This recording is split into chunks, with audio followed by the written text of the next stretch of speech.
It's about goddamn time that we finally address the freaking elephant in the room. You guys are probably wondering what elephant I'm talking about here, and I have to agree with you on that one.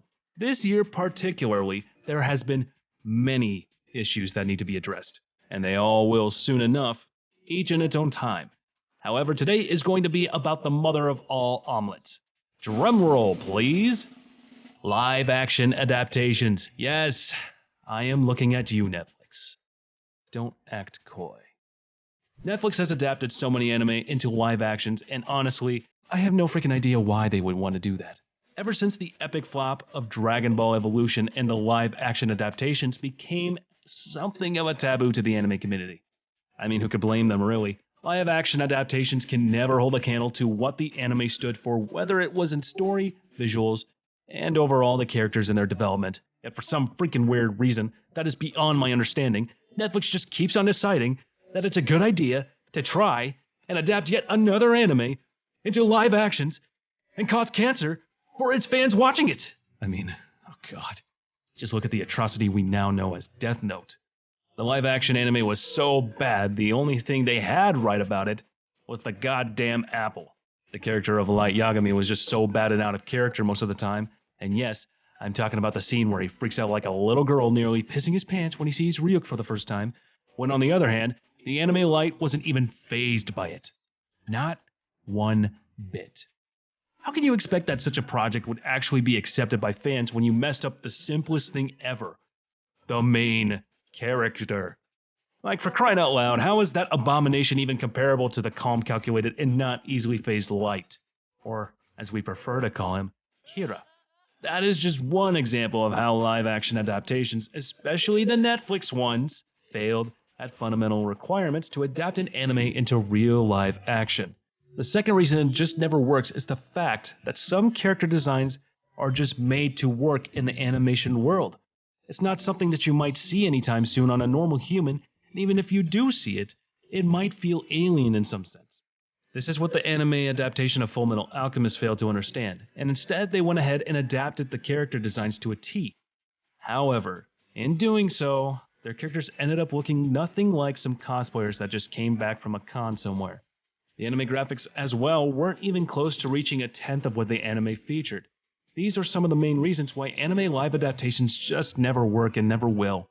But with this rant out of the way, we are able to now dive into the main reason behind this video, the live action adaptation of One Piece, coming to Netflix on August 31st. To analyze this new project of Netflix, we have to examine it from numerous sides. The graphics, the setting, the cast, and of course, the character designs. And sadly though, the only thing we have to go off on this info is nothing more than a 1 minute and 30 second long trailer. The first look at it though, it seems that the character of Luffy is monologuing with energy in his voice about his dream to make a crew, sail the seas, and become the legendary Pirate King. One thing we can take a sigh of relief for is the fact that Oda himself was included when it came to choosing a cast, so there's that, I guess. The designs as well look cool, not gonna lie. However, the design of Luffy still feels to me personally as if it's someone cosplaying the character. It just didn't feel that natural opposed to the designs of the rest of the Straw Hat crew. Zoro in particular looked epic, not gonna lie. I was concerned with how the green hair was going to look, but actually did a pretty damn good job picking the color and style. Then there is Sanji and Usopp, with the decision not to give him the spiral eyebrows or the long nose. The trailer and CGI in the anime seem to be top notch, but still, we can't know for sure whether this anime will actually have a good pacing and a storyline as the anime from the trailer alone.